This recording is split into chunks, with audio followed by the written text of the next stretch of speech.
Episode 105, Exercise, How Your iPhone Can Make You the Most Productive Person on the Planet.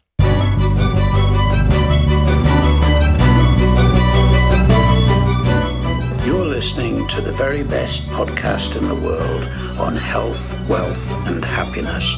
Please remember to leave a review and share with all your friends and family.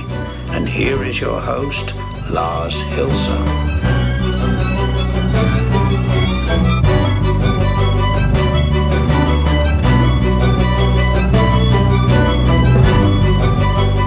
What a fucking week lies behind us. Ladies and gentlemen, boys and girls, welcome to the very best podcast in the world, your only source in the universe for personal supremacy through health, wealth, and happiness. Now, for today's exercise episode, we are not going to get up off the couch, in case you were wondering. So, everybody stay calm. No calories are going to be burnt. Well, maybe a little bit of sweat is going to, sweat and tears are going to run down your eyes and face in light of what we have planned for today.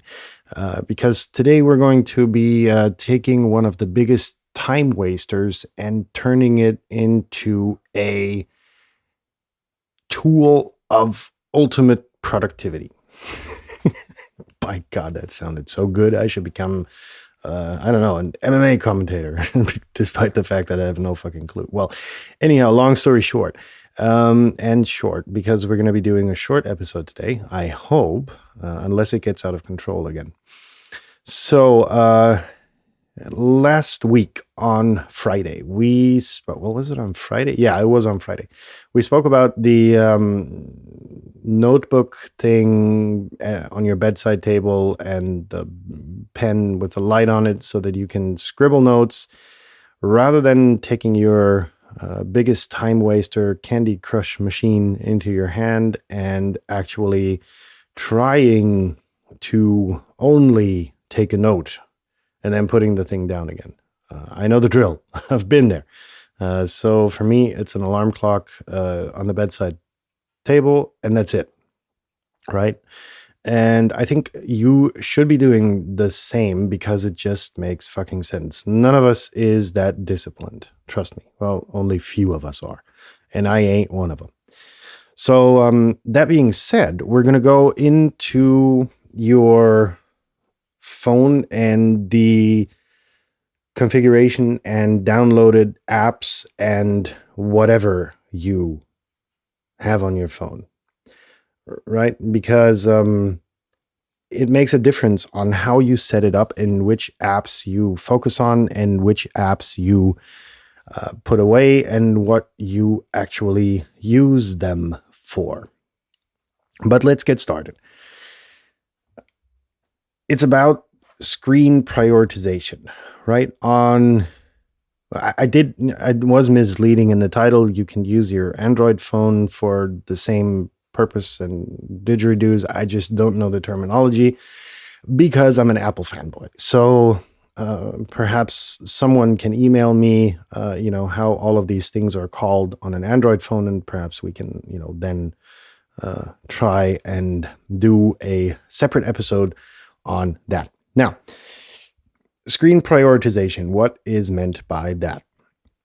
By default, your apps are going to be living on different pages, if you will, right? You flip through them until you find the app that you're looking for, and then you open it or, whatever you do to open your apps. Most people resort to that brutal and brutal way of actually opening and looking for their apps. They're going to have them categorized by how often they use them. That's the manual categorization that goes on. So on page number 1, you're going to have obviously your phone. That's going to be down in the dock.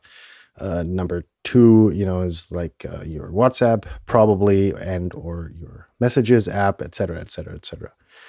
and everything's going to live there. And whenever you scroll or swipe through the different app screens that the apps live on, you're going to come across apps that are going to be so desperate to distract you from what you're actually wanting to do that it's a pain in the ass. And I've been there, done that, got the t-shirt.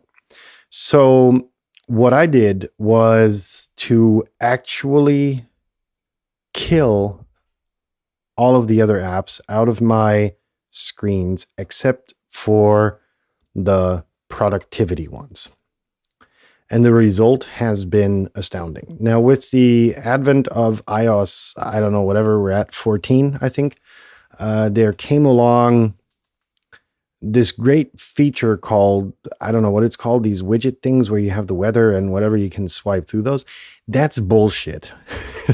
That's the biggest fucking time waster that has been created ever, I think. It's been there on Android for quite a while. I was aware of it. I've seen it in a few videos, a few YouTube videos that I saw when Google launched new products. And anyhow, long story short, now it's available on Apple, and I don't know. If I want to look at the weather, I'm going to look at the weather. I just don't need it omnipresent, and I don't need to know how much battery my AirPods have or whatever. I just need my applications and my productivity applications on the first page. And beyond the first page, there exists fucking nothing. It's a desert, and everything else exists only in the app library. So I'm going to have to make the extra effort to open an app if I actually want to open it. It's not going to bark at me. It's not going to yell at me when I swipe through to find the one app that I'm looking for. No, it lives in that container, and it probably dies there for a lot of the apps that I've downloaded. So how are we going to actually make action items out of this, for you to use and to increase your productivity, right? On the first page of your phone, when you unlock it, there are certain things in the productivity world that you want to have there. That's, for instance, your email app, because there's not too many distractions in that. And you need to correspond with, the people you want to be in touch with via email. Speaking of being in touch, you want to have your messages and WhatsApp and other IMs that you have. Although I'm kind of pro moving them on the, into the app library as well, but that's a different story. I know a lot of you rely on them to do business, so for God's sake, keep them there. Then we're going to be looking at the very interesting apps called Calendar and Tasks, or their equivalents. I know there are equivalents out there, so for all it's worth, use them. But pars pro toto, the calendar is for actually blocking times that you're going to be unavailable for other shit. And the tasks app is going to be there to remind you of stuff that you want to do in the near, mid, or long-term future, right? So, if you have just called someone and they weren't available, either write them an email immediately or do a reminder to call them back in, 3 hours or something like that. If you just got, a letter from the IRS or whatever, and you need to answer it next year, set a reminder for 11 months, right? Then you need to attend to that in a month's time. That's what the tasks thing is about. The notes feature is very nifty, and there are equivalents to that as well. No, I'm not going to go into details. Sorry. But notes is just about things you collect. It's about thoughts. It's about, that kind of thing. You can use Siri, for instance, very well to say, take a note, and then she's going to ask you, what do you want it to say? And then you start blabbing and whatever, and she'll take it down as good as she can. Then she'll read it back to you. You can skip that. And then you have your brain fart that you just had memorized. And then when it's journaling time later on, you can process it further. Same goes for, if you have an idea or if something comes across your desk that you want to take for later, don't take a photo. That's not what photos are for. Open the Notes app, take a photo in that, because you're going to be able to make additional comments to it so that you can find it later on. So your notes thing is going to be filled with that kind of stuff. Then we have the phone feature. I hope that you're not going to ask me to tell you why that's going to live on the main screen, because you're on a fucking phone. So the phone feature should stay where it is. If you use proprietary technology, whatever it is, voice over IP, yada, yada, yada, yeah, that lives there. Alternatives, proprietary stuff, same difference, right? Then, of course, we want to have the contacts feature, because if somebody changes their phone number or whatever, you want to have quick access to then basically go into their contact details, update the phone number or whatever. In email, you're going to have Siri suggestions for that, to update the phone number if the contact has a new one in their email signature or whatever it is.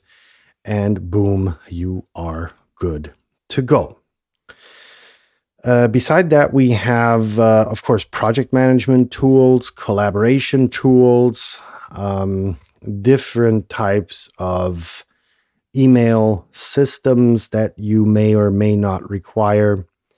And all of those need to live in the productivity page as well. Now, if you are not limited to that, if you use your phone to work, like myself, when I spread the word, the gospel about this show, I'm going to need all of my social media tools. So on the second page, I really need to put effort into it to getting there, is kind of like my work page, where I have my Twitter, where I have my TikTok, where I have my Instagram, where I have my Spotify to monitor statistics about the podcast and new subscribers, etc. I have my Anchor thing, which is responsible for uploading the entire thing. I'm going to have all of the other social media tools out there, etc., etc., etc.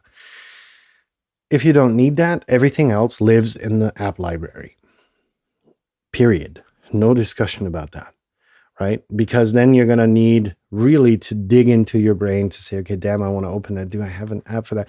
You're going to be able to see how many apps are actually, what is the term called? I forgot what it is. Offloaded, I think. Which are going to be deleted over time because you don't need them, because you don't know proactively that they're there, right? So that being said, for today's exercise, everything that is not productivity moves to the app library. If it's necessary for work, open a second page that you can let those things live, but they won't distract you immediately when you unlock your phone. And number 3, if you download an app for fun and play, make sure to delete it off the first and or the second page, so that it goes directly to the app library. Now you can activate this app offloading. That's a good indicator.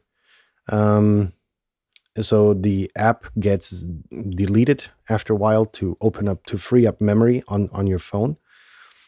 So that's a good indicator, of apps that you actually don't really need in your everyday life, right? So in that sense, I hope what my random ramblings were here today made sense at all. I hope that you're going to be way more productive, similar to my productivity increase when I kind of came up with this getting out of the entertainment jail. And in that sense, please share this episode with everyone, because everybody can use this productivity increase. Trust me. And subscribe to the show if you haven't.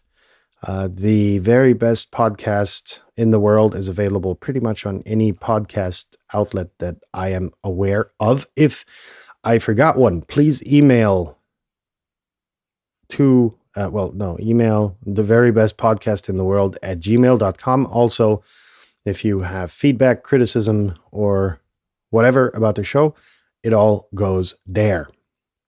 If you want an easy subscribe, there are the buttons on www.theverybestpodcastintheworld.com. And now it's time for you to start deleting apps, moving them to the app library, and welcoming your new life of increased productivity. Let me tell you, it works out well. In that sense, have a nice weekend, folks. I'll be back on Monday, so God will. And then we'll be talking about, I have no fucking clue yet. I'm going to plan next week's shows on Saturday, maybe, probably on Sunday. And then we're going to be back on Monday for a totally fresh week. See you soon. Stay tuned. Peace out. Love y'all. Bye-bye. See you on Monday.